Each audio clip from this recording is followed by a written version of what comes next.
Good afternoon, folks. It is your boy Colby Evans here, and I am back with another episode of the ARCA Racing podcast. Great to be back here on YouTube. Obviously, I've been away for a long time. It's having some family issues to deal with, but I'm happy to be back here, and we're going to cover a couple of races and also give a preview to this weekend's race at Watkins Glen. First off, if you're new to the channel, my name is Colby Evans. I run the Start and Park account on Twitter. If you ever want to do any history on the history of the cars that would start the race, only run laps, and have a mysterious electrical issue, go check out my account. You'll have a lot of fun learning about how, well, it was a lot more bigger business than you think it was. But today we're going to be discussing Iowa, a race that I worked with, and I got some fun stories to tell you about that one. The wacky race at Winchester, and then the upcoming, some people are calling it a crap storm. I think it's going to be one of the best races of the whole season at Watkins Glen, which we feature a return to that race since 2001. But let's get right into it. Iowa Speedway. It was great to see the track return. There are a lot of people speculated with Iowa Speedway's recent financial issues have been making public. It was great to see that they still had a race weekend on schedule. And well, me being my home track and having connections with some ARCA teams, I greatly volunteered for Brad Smith Motorsports. Little did we know that things were about to take a weird turn. And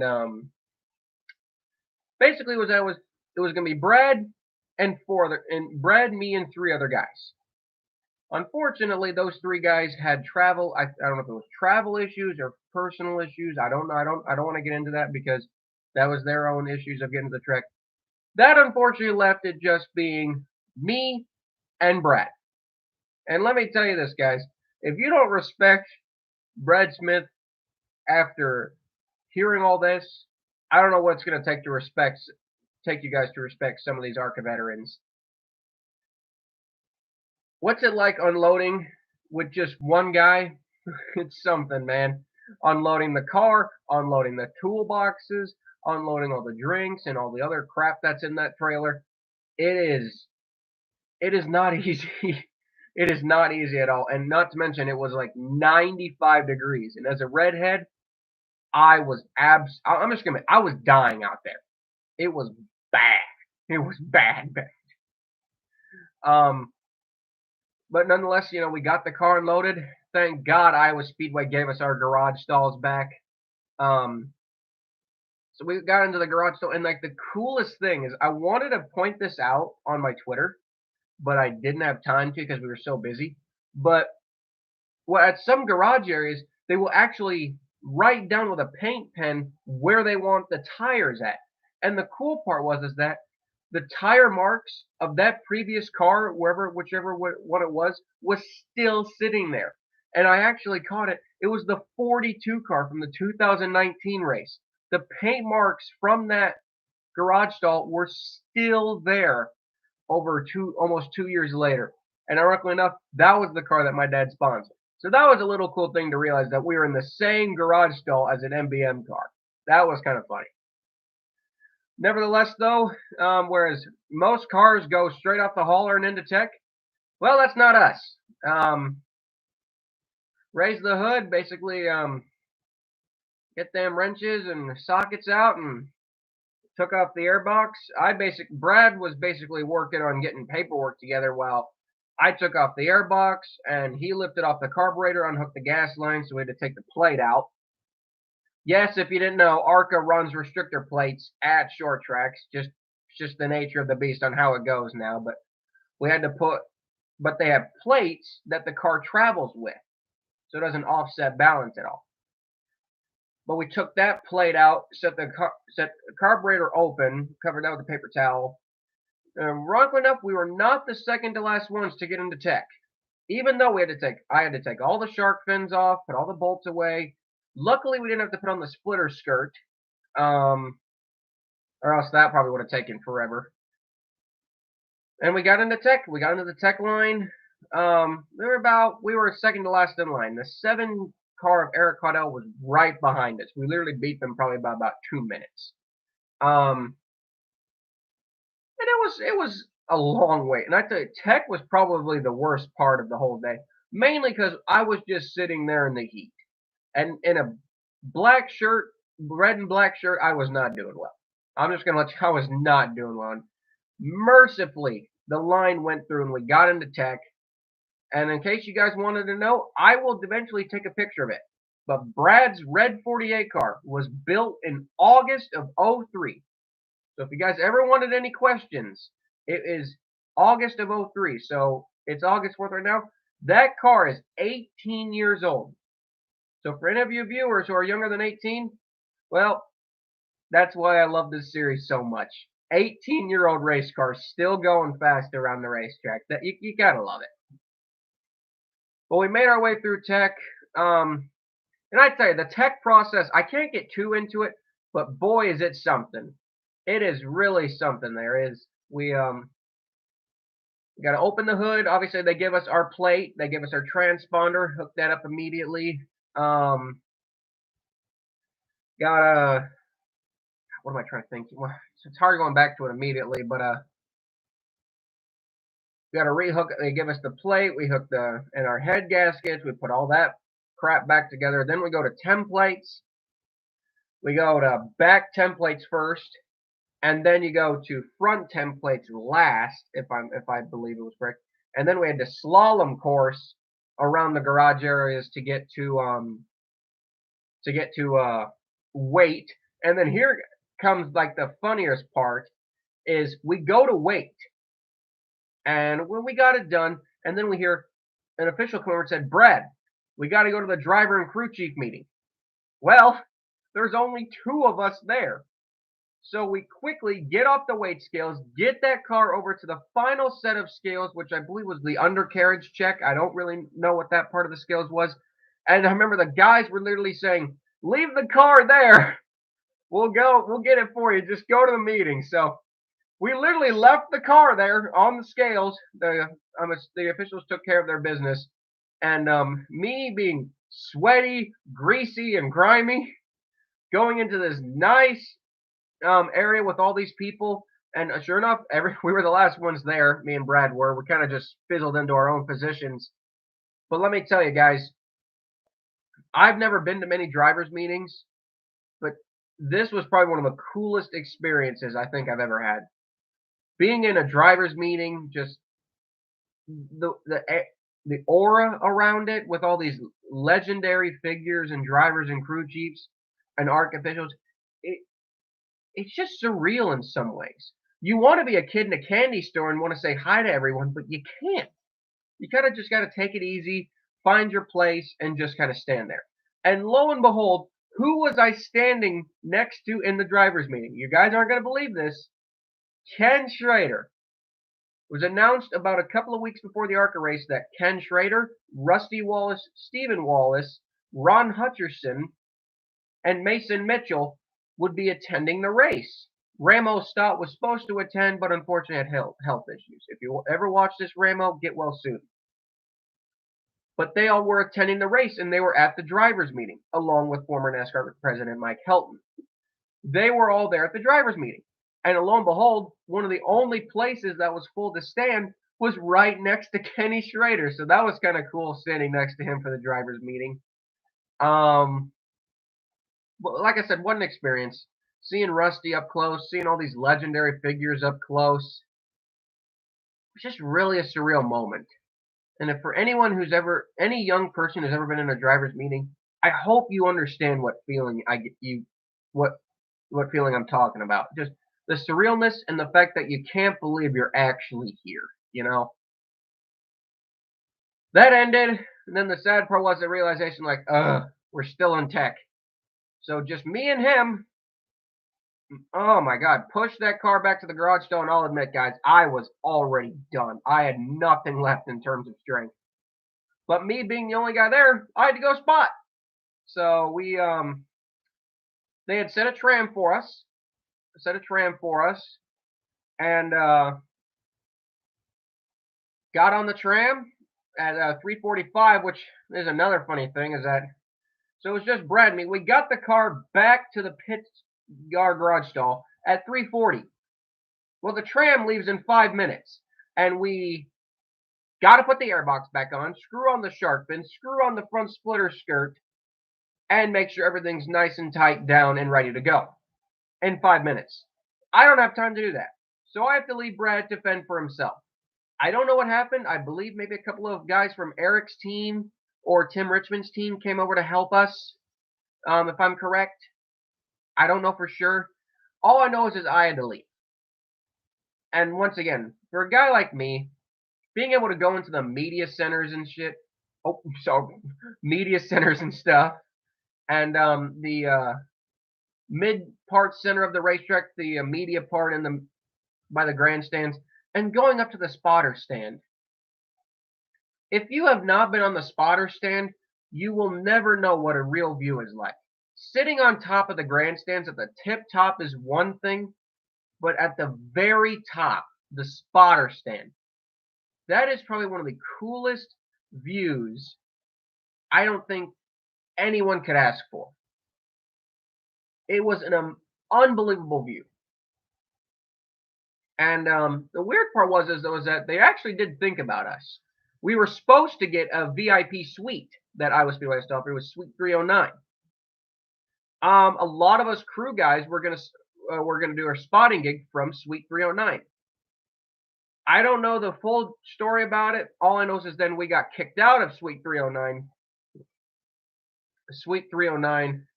and were forced to go to the top spotter stand. As like I said before, I was not doing well. The heat was really getting to me, and I actually stayed in Suite 309 until I got the message from Brad on my radio that he was getting ready to come out. So I raced up to the spotter stand, even though I probably should not have been in the heat. And unfortunately, with only 2 of us there, Brad didn't have anyone to put up the window net. So he called me over the radio and asked Andy Hillenberg, who was up on the spotter stand with me, if I could ask him to get one of his guys to put his window net up. So I asked Andy, and it took him a while because Brad has an older window net. Finally got the window net up. Everything was all registered. Everything was fine. We got on the track mercifully for our couple of laps. Car looked good.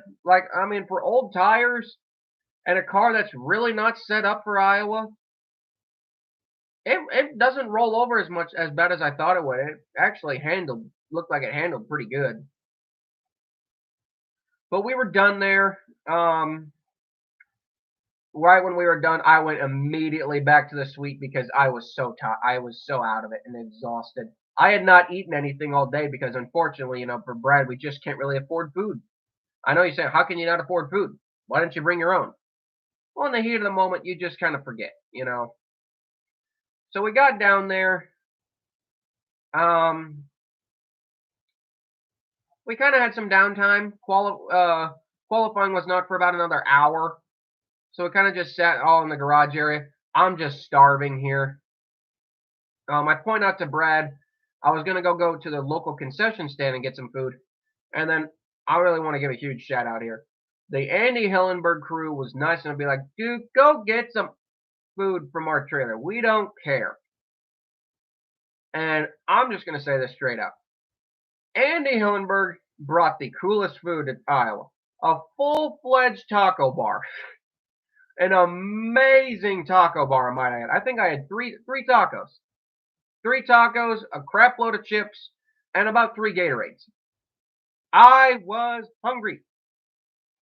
But I want to give a shout out to Andy Hillenberg and Fast Track Racing for relatively saving me $20 on food and saving me from really damaging myself even more.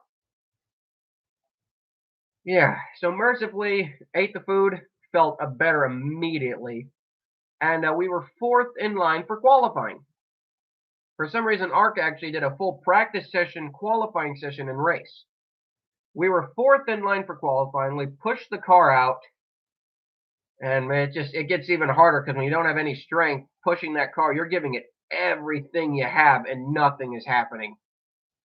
3,400-pound race cars are not the hardest things to push around when you have maybe 6 or 7 guys helping you on a team. But when it's just 2, and you're the guy who's steering and pushing, Ugh, it is not easy. For anyone who has to steer and push the car through tech and on the pit road, you know it's not very easy. It's not as easy as it looks. But we were fourth in line. Literally, right as we got into our spot, the first car was about to fire up. Now, ironically enough, the second car in line was not there. The third car in line, which was the 23 of Brett Holmes, was not ready to go yet. So, ironically enough, right as I get my radio turned on, immediately when I get my radio turned on, I look at the officials and they're like, "Come on, Brad!" And I'm like, "Crap!" So I quickly turn on my radio, quickly get to the right channel, be like, "Brad, go, go, go!" Brad gets his qualifying lap done. We weren't even really trying. We just kind of had to make a lap. Parked down in turn 4 for the day. And now since we went so early in the qualifying system, it was going to take a while because we had 23 cars. Iowa Speedway was actually having an autograph session. Brad went back to the trailer, got a couple of hero cards, with him, and just basically waited on the tram that was going to take the drivers up. So I had some fun. You know, I didn't really need to eat anything else because I was on a full stomach. Grabbed a couple of hero cards out of the trailer, went and gave them to a couple of nice race fans, some kids, you know, just have fun, make their day. I was really happy that Iowa Speedway allowed fans back in the infield. That was great to see. We had really a good, 400 people, I think, down in the infield. It was a lot of people. And then came, again, like I told you about steering and pushing. So Brad went up to the autograph session. Well, then they had to line up the cars on the grid. That left me by myself. And the officials were like, "Is it just you?" I'm like, "Yep."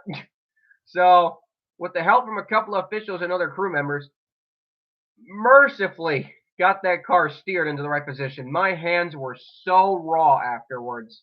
It was not funny. And then, since it was just the two of us, we were not going to be running the full race. I knew that immediately. So we went up to. I didn't go up to, but I got a spotter's pass from the ARCA hauler, and I'm like, I don't really want to wait on the tram because I didn't want to wait till the race was over. I just wanted to get loaded up, and get out of there quickly. Everyone wants to do that.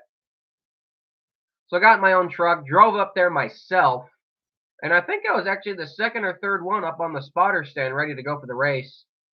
And yeah, just kind of waited up there. Everything was set and ready. And as you guys saw in the first 50 laps, because we lasted 50 laps out there, it was quite hectic. We had a car spin in front of us. We had a wreck happen in front of us. They were flying past us because we were on old tires and they were on stickers. But it was a lot of fun. I'm not going to deny spotting is probably one of the most fun things I've ever gotten to do. I can never thank him enough for letting me do it. I mean, you're literally putting a rookie in the hands of your, $25,000, $35,000 race car. And that's pretty much, that's the ultimate sign of trust right there. Pulled in. That was it. Immediately, got off the spotter stand, ran down to my truck, wanted to get down there as quick as possible so we could load up. And, we got loaded up, and I got home, and it was just, you reflect on the day, and you're like, not many people can have that experience. And I'm just going to say this. The low-budget ARCA teams, if there's an ARCA race in your area, and you see them coming, a lot of these lower budget teams have Facebooks, Twitters, Instagrams, social media platforms. Get a hold of them. And for a measly $90 for the single event license fee, you can volunteer for these teams and give them some much needed help and get some of the racing experiences of your life. That's how I've done this. And I want you guys to start doing it too. It's not easy. You got to be able to take these 90-degree day heats, not the best, equipment, and you guys got to, put all that effort in and know you're not even going to win the race, much even less probably even finish. You just got to do it because you love it, and I love it. So that was Iowa. As for a race review itself, kind of missed most of it because we were loading up and all, but didn't take me long to realize Ty Gibbs, another domination race. It's just going to be hard to beat him, you know. I think he took the point lead from Corey Heim now after Iowa. And it was an East combo race, too. I kind of forgot to mention it. It was an East combo race. And Sammy Smith did not have a good day. I was up on the spotter stand from the Speedy Dry crash. He got right into that Speedy Dry, took that thing, put right in the wall. And he was screwed after that. So the East Championship is closed up. It's now just 19 points from Sammy Smith to Mason Diaz. And man, with 3 races to go, you know, I mean, if we have bigger field sizes like that, one more bad race for Sammy Smith, Diaz is right there. And like I said, so it's Gibbs and Heim, and it's Smith and Diaz right now for the ARCA championships in those 2 divisions. But like I said, Iowa, I'd rather just get into the story than cover the race because the story is so much fun. The race itself was also fun and watch. We had a good crowd of about 6,000 people. It was great to see everyone come out for this race. I really hope they saw a good race. I thought it was entertaining. I went back and watched it. It was uploaded to YouTube. I went back and watched it. I was entertained. Even though Ty Gibbs led almost every lap, I was entertained. You know, and so congratulations to Ty Gibbs on that win. Now we move on to Winchester. Segment 2, Winchester. Where do we even start? I watched that race with great intentions. We had not the biggest field. We only had 17 cars. I knew Brad was not going to run the whole thing because you can't get out of the way. It's so hard to get out of the way at Winchester. And then, of course, the 0-1 I knew was also going to be a start and park. So we had 15 cars that were probably going to run the full race. From lap 1, this race was, in my opinion, great. Winchester is one of the most underrated tracks on the circuit. And it delivered, in my opinion. We only had, maybe 4 cars that could have actually contended for the win at some point, but that's just the state of ARCA, and you just got to look past that, We had everything you'd want from an ARCA race. We had great racing. We had dads fighting. We had somebody dumping someone, a hard crash, a great finish. So let me try to do this all in order. We had Corey Heim take the lead at the beginning of the race because he started on pole. Ty then got into him and took the lead back. And then while leading the race, took out a lap car, damaging himself in the process. Even with the damage, still was competitive. Got back up to Heim for second place. While Daniel Dye was running third, got completely dumped by Taylor Gray in the 17. I don't care what anyone says. I don't care what Taylor says. That was a dump job. And completely junked his 21 car before getting door slammed. Before getting rear end and door slammed by the 2 car of Nick Sanchez. Very hard crash. Both cars were totaled. And then you saw the dads fighting afterwards. That was entertaining. But I think it poses a big problem is that you got these young kids who they don't have to work on the cars, or most of them really don't work on the cars every week, like Daniel Dye and like maybe, Taylor Gray. I mean, I'm not saying they don't know anything about them, but they don't know how to they probably don't know how to put the body on. They probably don't know how to. I don't want to judge them like that. I'm just saying, you're only hurting the guys back at the race shop by doing this stupid stunts. I think it poses a problem of why some people don't look at ARCA in the way that they did before. It's just a bunch of teenage kids with rich dads. And I get that, and I understand that. I still enjoy it.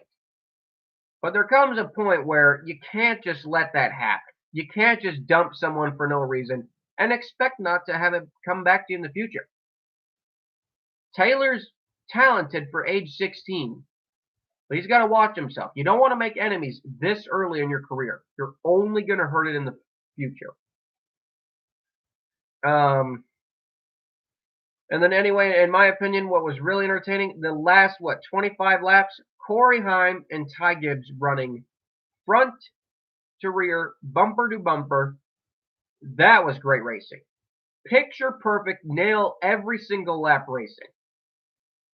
And then with about 10 to go, you could on the onboard trucks, you could start to see the two DGR cars battling each other for third and fourth. They had caught them, and well, they didn't move out of the way.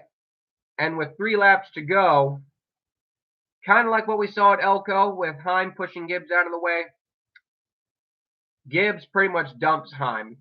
And yeah, Corey was, you could tell by watching the race, Corey was not happy. But turnabout's fair play. All I can say is this is going to be one heck of an ARCA championship to the wire at Kansas. And then the underdog story of the whole race, Greg Van Alst ran second. He restarted the race. Corey Heim got back up to third. Greg Van Alst, in a car that he bought from Chad Bryant Racing, finished second. That was great to see. Greg has had a tough year, and it was really good to see him get some sponsorship, get some good money and a good finish, and just some really good confidence for the team after he's really struggled this season. And promoting the Winchester 400 race on his hood. So Ty Gibbs wins again, extends his point lead. I think his point lead is 7 points. It's just them. Thad is still over 50 points behind in third, so that ain't going to, it's just a 2-horse race for that championship, and that's sadly how it's going to be. But there was another race on, too. It was the West race. That was unfortunately not on TV. It was on Track Pass. And in a surprising twist, a non-Bill McAnally car actually won the race. Joey East, not competing for DGR Crosley. Let me actually look up this team real quick that he drives for. I'm not really finding anything. The team is owned by Mike Nackey, if I'm pronouncing that correct. It is not even close to the funding of DGR of David Gillen's team. Not even close. But the fact that that little team could go out there and beat the big guns of the West Series, which had 18 cars, a good field size. They were at the little Colorado short track, where they were plagued by rain all day. And it was kind of a miracle they even got the race in when they did. But nonetheless, they got that car ready. And boy, did they get it ready. They beat Jesse Love. And good to see a low-budget team get the win in ARCA West. And again, like just saying, for people who thinking that ARCA is dead, it isn't. Yes, it's struggling. But once we start to get out of this COVID era, I really think you'll start to see the ARCA series go back up in a way that not many people expect it to. Really do, and I really have faith in it. And it's just, because it's something I hold so much to my heart. One of the highlights of that West race was we actually had a steel body in the field, or a fiberglass body. I don't think it was a steel body. It was a fiberglass body. The Camry, the K-A-M-R-E-E 27 Camry of Bobby Hillis Jr. He brought that car back out. Sadly, it started and parked after 50 laps with an overheating issue, but nonetheless, that kind of took over the whole shine of the whole race, watching the fiberglass old Camry log laps around that track. So shout out to Bobby Hillis Jr. for basically having the budget of Brad Smith and Andy Hillenberg and still managing to be out there every single week. So now we come to the race this weekend, Watkins Glen. The first ARCA race there since 2001. And it's on YouTube. Go back and watch that last 2 laps from that ARCA race back in 2001. That is entertainment. I'm not going to do any spoilers. Just go back and watch it. You'll love it. I promise. And personally, after what we saw at Mid-Ohio with only 17 cars, I was blown away when we had 30 entries for this race. A great field with only maybe 1 to 2 starting parks. A great field of cars. And I think Ty Gibbs is actually going to get a run for his money. because we have quite a few stars. For instance, we have a lot of guys coming over from the Truck Series, Cup Series, and Xfinity Series. You combine all that together, and a couple of old timers, you got the perfect field. Like, for instance, from the Truck Series, we've got Austin Hill. We've got, you can count Taylor Gray because he's going to be making some truck starts. Jack Woods, Sam Mayer. Let's see, we've got Austin Wayne Self, Tyler Ankrum, Carson Hocevar, Chase Purdy, and I believe that's it from the Truck Series. Because remember, this is a non-practice weekend. So any extra experience you can get is definitely a bonus. From the Xfinity Series, we have Riley Herbst, Brandon Jones, Ty Gibbs. I believe he's racing the 54. I don't know that for sure. And from the Cup Series, we do have, I believe, Chase Briscoe, more than likely driving the same car he won with back at Sonoma. And then, of course, you got your ARCA regulars. But a few surprises on the entry list. One of the best low-budget guys that guys root for, Dale Quarterly, is back driving for Willie Mullins. A lot of people, including me, we love Dale Quarterly. He's been a road course ace and just an old-timer of the West and East Series for a long time back in the K&N days. It's great to see him back. Even at his age, older guy, he's still back. And it actually kind of made me a little sad.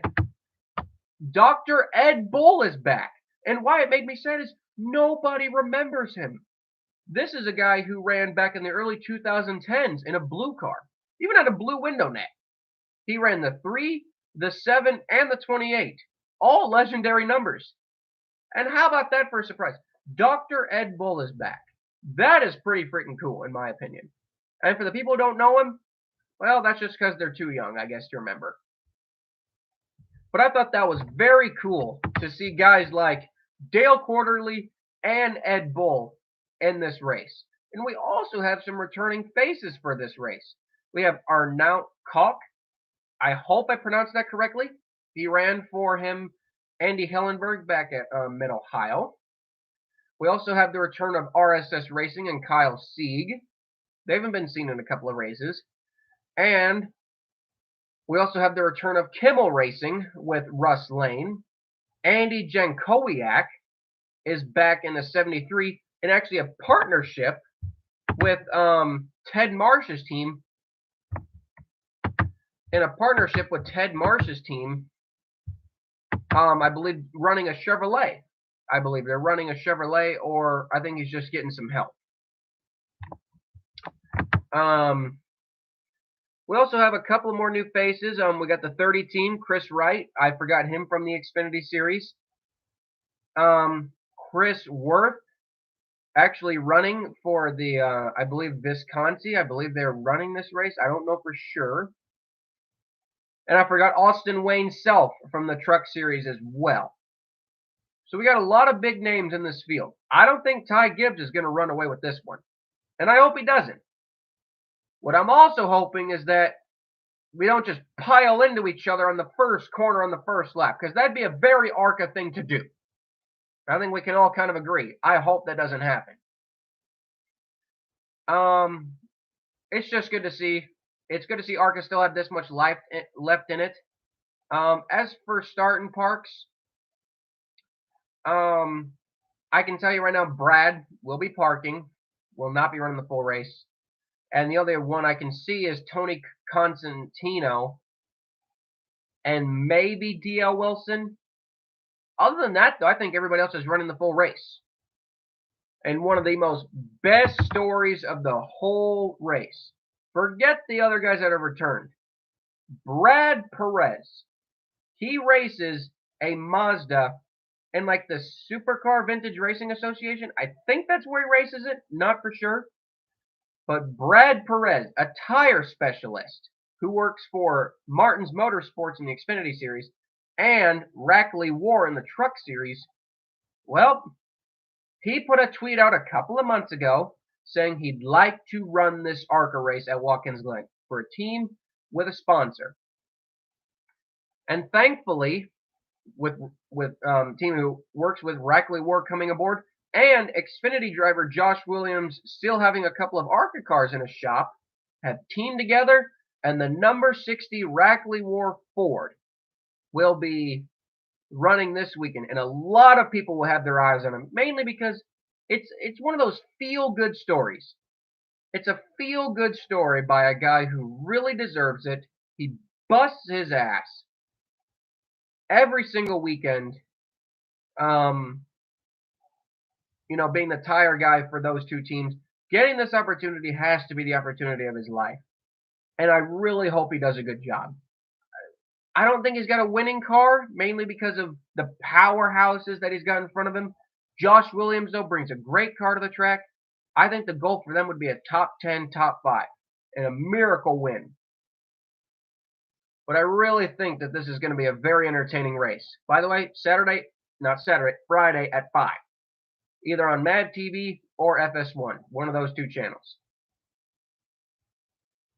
That pretty much covers it. As you would expect, the payouts not the best. $10,000 to win, about $6,000 for second, about $4,000 for third. With contingency decals, winning prize money is actually about $19,000. So still not the best, but a little better. Last place pays $1,500. And it kind of ranges of going about down about $50. You can find the entry blank on ARCARacing.com. Go to the competitor site, which is available to fans, and you can scroll down and you can click the Watkins Glen entry blank, and you can read it yourself, and you can realize what these ARCA teams are getting. Not that much. No, but if you're not doing anything Friday night, I would guarantee watching this race. I think it's going to be very, very entertaining. I think it's going to be an ARCA race to watch. And I just want people to really take this series seriously again, because I am really getting annoyed by some of these experts saying, oh, ARCA's still alive? ARCA's a joke? To me and a lot of other ARCA racing fans, that's an insult. It's not a joke. We got a title fight that's entertaining. Might be a joke in some ways, but it's also entertaining. So I don't like hearing people saying, oh, ARCA's still alive, ARCA's still there. What is ARCA? That's just sad. If you're a NASCAR fan and you don't know what ARCA is, well, then please do your research. ARCA is a series that just needs to keep living. It's a series that me and a lot of my low-budget racing friends on social media just can never get enough of. Can never, ever get enough of. And forever future, as long as it's around, I will be helping out Brad Smith Motorsports. Like I told you earlier, guys, ARCA teams need your help. If you want a chance to have some fun in this business, like my friend, DNF Racers on Twitter, he got in touch with Brad Smith and he volunteered with us at the Kansas race back in May. He had a great time. If you want to get a couple of shots in this business for fun, get a hold of your ARCA teams, because they need your help. Some of them really need your help. Anyway, as for our point standings, like I said, Ty Gibbs, I believe, currently holds a 7-point lead going into this race. Now, this is a big race. If one of them has a bad race, it pretty much could decide the championship, because with these smaller fields, it's kind of hard to recover points. So very well that this race could decide our championship. I hope it doesn't, but it'll definitely be interesting to see how these ARCA cars handle this very fast and very entertaining road course. And that's pretty much all we got for today's ARCA Racing podcast, of course. Like I said before, my name is Colby Evans. I hope you guys enjoyed this. I hope my next episode can be a little longer. We will definitely do a Watkins Glen review of this race, because I think it's going to be a fun crap show. No, I'm just kidding. It's not going to be but it's definitely going to be something. As always, got to thank ARCA Racing for just giving me the chance to do what I love. Got to thank, shout them out right here. Menards, ARCA Menards series. Got to thank John Menard for sponsoring that series. Got to thank all the sponsors that are involved with ARCA Racing. I wish I could say them all, but there's too many. If you go down to arcaracing.com, you can see all those listed sponsors, the great partners that keep this series alive and for which I never want to leave. I want to volunteer in this series to the day I die. I really do. Well, like I said before, I've been Colby Evans. This has been another episode of the ARCA Racing Podcast. Like and subscribe for more fun content. I love you guys, and we will see you next Wednesday. Bye.